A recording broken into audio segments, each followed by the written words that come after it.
Hello my dear friends, welcome back to my channel Subjects Academy Learner. How are you all? I hope you all are perfectly alright. I'm also perfect. Welcome back to my channel. In this video, we will learn about the voice. What is voice? Active voice and passive voice सारी चीजें इस video में discuss करेंगे. In the last video, we complete the tense.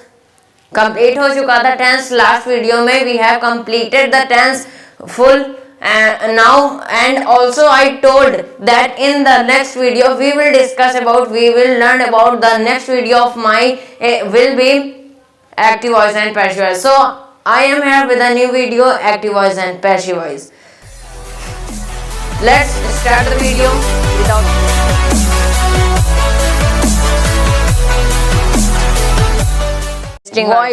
Voice को हम watch भी कह सकते हैं, आवाज भी कह सकते हैं. वॉइस को आप जानते ही होंगे कि हम वॉइस को वॉच भी कह सकते हैं और आवाज भी कह सकते हैं. बट जो यहाँ पर मीनिंग होगी यहाँ पर वॉइस की वो होगी वाच हम यहाँ पर लेंगे, आवाज नहीं लेंगे. तो आइए जानते हैं वॉइस क्या है. वॉइस की डेफिनेशन, वॉइस वर्ब का वो फॉर्म है जिससे यह पता चलता है कि सेंटेंस में सब्जेक्ट कुछ कर रहा है या सब्जेक्ट पर कुछ घटित हो रहा है. हमने हिंदी और इंग्लिश मिक्स किया कि मतलब कि आप सबको दिक्कतें ना हो. वॉइस वर्ब का वो फॉर्म है जिससे हम ये पता लगा सकते हैं कि जो इसमें सब्जेक्ट दिया गया है वो कुछ कर रहा है या फिर सब्जेक्ट पर कुछ घट रहा है, यानी कि कुछ घटित हो रहा, कुछ उस पर परेशानियां में. वॉइस वर्ब का वो फॉर्म है जिससे यह पता चलता है. साफ लिखा है, you can see. Voice verb का वो फॉर्म है जिससे यह पता चलता है. वॉइस वर्ब का वो फॉर्म है जिससे हम पहचान सकते हैं, जिससे हम पता लगा सकते हैं कि जो सेंटेंस दिया गया हुआ है उसमें सब्जेक्ट कुछ कर रहा है या फिर उस पर कुछ घटित हो रहा है या फिर उस पर कुछ प्रॉब्लम है. कुछ ऐसे सेंटेंस यानी कि हम पढ़कर समझ सकते हैं वॉइस के कारण. पार्ट्स ऑफ वॉइस देखते हैं, एक्टिव वॉइस और passive voice. There are two type of active voice and passive voice. Active voice को हम घुमा फिरा के नहीं बोलते, डायरेक्टली बोल देते हैं, उस सेंटेंस को हम एक्टिव वॉइस कहते हैं. और पैसिव वॉइस में वो वहाँ पर उसके द्वारा ये सब घुमा फिरा के बोलते हैं, तो वहाँ पर पैसिव वॉइस. पहली चीज, if we want to learn English, if we want to speak English, if we want to talk English to English, then you have to learn rules. So हमें एक्टिव वॉइस और passive voice को बदलने में, change करने में भी तो rules ही लगेंगे. तो here we have to learn the rules of changing active voice into passive voice. Active voice से passive voice में change करने के there are some rules I've written here. So let's see one by one. Step 1, active voice का object passive voice का subject पर स्थान पर रख जाता है. यानी कि जो एक्टिव वॉइस हम जब ऑब्जेक्ट जो रहता है, लास्ट में जो ऑब्जेक्ट रहता है वो हम पैसिव वॉइस के सब्जेक्ट पर रख देते हैं. जैसे कि है Ram goes school. Active voice का ऑब्जेक्ट, ये एक्टिव वॉइस है तो इसका ये जो ऑब्जेक्ट है पैसिव वॉइस के सब्जेक्ट के स्थान पर. अब मान लीजिए पैसिव वॉइस के सब्जेक्ट है, जैसे कि ये मान लो अभी ये पैसिव वॉइस है तो राम क्या है, सब्जेक्ट हुआ. तो जो एक्टिव वॉइस का ऑब्जेक्ट है वो पैसिव वॉइस के सब्जेक्ट पर आ जाएगा. तो यहाँ पे आएगा स्कूल. अब यहाँ पर जो वर्ब की चेंजिंग है वो बाद में बताएंगे, हम लिख दे रहे हैं स्कूल. अब इतना समझ लीजिए कि जो इस ऑब्जेक्ट है वो पैसिव वॉइस के सब्जेक्ट के प्लेस पर आ जाएगा, वैसे पैसिव वॉइस के सब्जेक्ट के प्लेस पर आ जाएगा एक्टिव वॉइस का ऑब्जेक्ट. दूसरा, एक्टिव वॉइस के सेंटेंस में मेन वर्ब को वर्ब के थर्ड फॉर्म में यूज किया जाता है. एक्टिव वॉइस के सेंटेंस में मेन वर्ब को वर्ब के थर्ड फॉर्म में यूज किया जाता है। यहाँ पर होगा पैसिव वॉइस। हमने इसलिए गलत लिखा कि आपका ध्यान भटके, और ध्यान भटकता है तो तभी हम लोग उस चीज को दोबारा करते हैं। तो यहाँ पर होगा पैसिव वॉइस। तो पैसिव वॉइस के सेंटेंस में जब हम एक्टिव वॉइस को पैसिव वॉइस में बदलेंगे तो पैसिव वॉइस के सेंटेंस में जो मेन वर्ब लगेगी वो थर्ड फॉर्म लगेगी। चाहे वो कोई भी टेंस हो, चाहे परफेक्ट को हम पास्ट परफेक्ट कॉन्टिन्यूअस में बदले तभी वर्ब की थर्ड फॉर्म ही रहेगी, चेंज नहीं होगा। वर्ब की थर्ड फॉर्म ही यूज होगी और बाकी कुछ भी यूज नहीं होगा मेन वर्ब। ये सबसे आसान बात हुई क्योंकि ये आपको समझ में एक बार आ गया तो आ गया। मेन वर्ब की थर्ड फॉर्म यूज होगी और कुछ यूज नहीं होगा, चाहे वो कोई सा भी टेंस हो।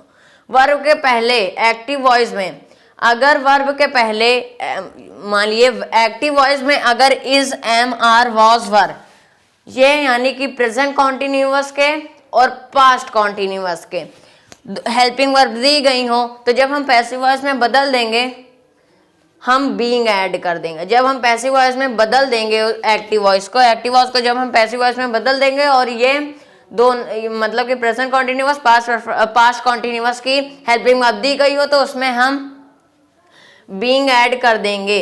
और आप जानते हैं कि वर्ब के पहले लगता है क्या, हेल्पिंग वर्ब। मेन वर्ब के पहले हेल्पिंग वर्ब लगता है, तो यहाँ पर हो जाएगा वर्ब के पहले, क्योंकि मेन वर्ब के पहले हेल्पिंग वर्ब लगता है। जैसे कि यहाँ पर है स्कूल, अब यहाँ पर मान लीजिए इज है, स्कूल इज बीइंग गोन, तो क्या वर्ब के पहले हेल्पिंग वर्ब लगी मेन वर्ब के पहले, तो हम इस अगर ये एक्टिव वॉइस में दिए गए हों ये 5 क्या हेल्पिंग वर्ब तब हम बीइंग ऐड कर देंगे। ये ध्यान रखिएगा, काम देगा आगे।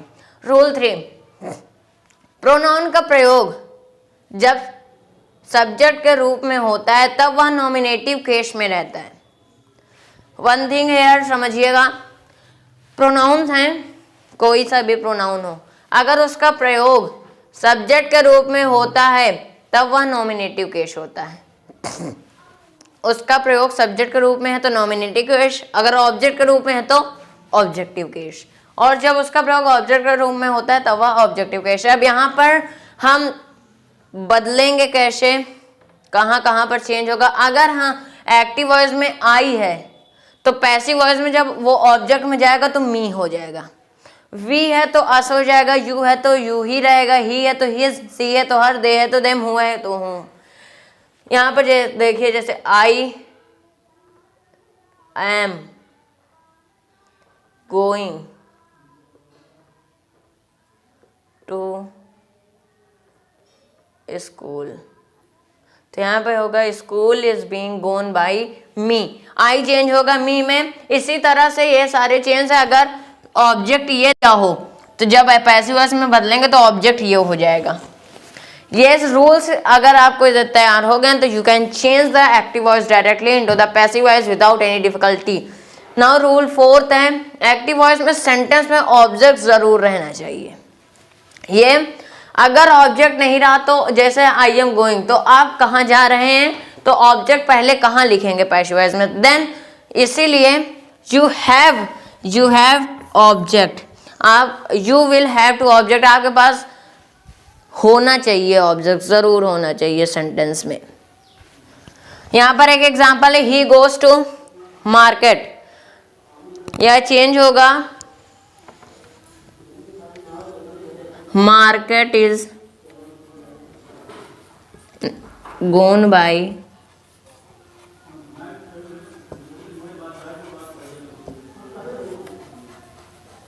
हिज।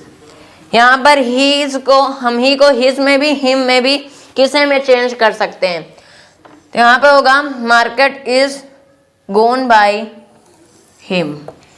आई होप ये समझ में आया होगा आपको। नाउ अगला रूल देखते हैं कि अगर प्रेजेंट इंडेफिनिट है तो वो किस में चेंज होगा। नाउ सी अगला रूल हम देखते हैं कि अगर टेंस है जैसे कि प्रेजेंट इंडेफिनिट है तो उसकी जो में हेल्पिंग वर्ब है वो किस टेंस में चेंज होगी।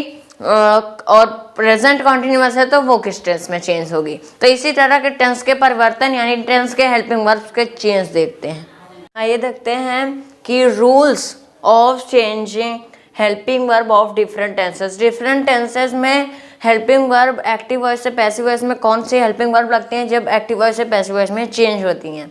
तो प्रेजेंट इंडेफिनिट की एक्चुअल एक्टिव वॉइस में यानी कि जो एक्चुअल हेल्पिंग वर्ब है वो है डू या डज, जब वो पैसिव में चेंज होगी तो प्रेजेंट कॉन्टिन्यूअस टेंस की लग जाएंगी। तो इज, एम, आर। अब नाउ प्रेजेंट कॉन्टिन्यूअस में अब आप कहेंगे कि अगले टेंस में ये चेंज हुई तो वो भी हो जाएगी, होगी, बट प्रेजेंट कॉन्टिन्यूअस टेंस की नहीं होगी। प्रेजेंट मतलब कि कॉन्टिन्यूअस जितने भी हैं उनके अगले टेंस में नहीं होगी, उसमें बीइंग ऐड हो जाएगा, ये ध्यान रखिएगा। तो आगे बीइंग लगा दीजिएगा। इज, एम, आर है एक्चुअल तो उसमें बीइंग ऐड हो जाएगा। तो ये ध्यान रखिए कि कॉन्टिन्यूअस में चाहे वो प्रेजेंट, पास्ट, फ्यूचर कुछ भी हो उसमें बीइंग लगा दीजिए, हो जाएगा। प्रेजेंट परफेक्ट हैज़ और हैव तो हैज़ या हैव बीन अगली टेंस में चेंज हो जाएगा। अब यहाँ पर समझने वाली बात है कि प्रेजेंट परफेक्ट कॉन्टिन्यूअस टेंस का क्यों हमने नहीं लिया। यहाँ पर प्रेजेंट परफेक्ट कॉन्टिन्यूअस टेंस की जो एक्टिव वॉइस और पैसिव वॉइस नहीं बनती। लास्ट के दो टेंस, लास्ट के तीन यानी कि प्रेजेंट, पास्ट और फ्यूचर परफेक्ट कॉन्टिन्यूअस यानी कि नीचे के तीन वाले नहीं बनते हैं हर एक टेंस के, मतलब कि प्रेजेंट के नीचे वाला, लास्ट वाला, पास्ट का, फ्यूचर का, यानी कि परफेक्ट कॉन्टिन्यूअस तीनों का नहीं बनता। यानी कि तीनों जितने भी परफेक्ट कॉन्टिन्यूअस है उसमें नहीं बनते हैं सिर्फ उसके क्यों नहीं बनते ये भी रीजन बता दें। क्योंकि जो ये हैज़ और हैव बीन है, बीन क्या है, ये जो हेल्पिंग वर्ब है किसकी है, प्रेजेंट परफेक्ट कॉन्टिन्यूअस टेंस की। तो हमने इसलिए नहीं बनती कि हम उसे किस में चेंज करेंगे, आगे कोई टेंस तो है नहीं। अब आप कहेंगे डायरेक्ट पास्ट में चेंज कर दे, बट ये रॉन्ग हो जाएगा। हम उसे इसलिए नहीं बदल सकते, बीइंग भी नहीं लगा सकते क्योंकि इसमें बीई पहले से ऐड है, बीई पहले से ऐड है। बी, बीइंग, बीन ये तीन होते हैं, बी, बीइंग, बीन। तो बी अगर जिसमें बी लगा हो वो टेंस नहीं बन सकता, बीन लगा हो तो वो नहीं बन सकता। अब इसी तरह फ्यूचर कॉन्टिन्यूअस की नहीं बनती क्योंकि उसमें विल बी और शैल भी होता है, तो उसमें हम बीइंग दोबारा नहीं ऐड कर सकते, विल बी बीइंग हो नहीं हो कर सकते, शैल बी बीइंग नहीं कर सकते, इसलिए उस टेंस की भी नहीं बनती। तो ये चार टेंस हैं जिसकी हम नहीं बना सकते, क्या, एक्टिव वॉइस और पैसिव वॉइस। ध्यान रखिएगा। नाउ पास्ट इंडेफिनिट उसकी एक्चुअल क्या होती है, डिड होती है, जब वो चेंज होगा तो वॉज वर्ब में चेंज होगा। पास्ट कॉन्टिन्यूअस वॉज वर्ब होती है, वो किस में चेंज होगा, बीइंग ऐड हो जाएगा, वॉज वर्ब बीइंग में।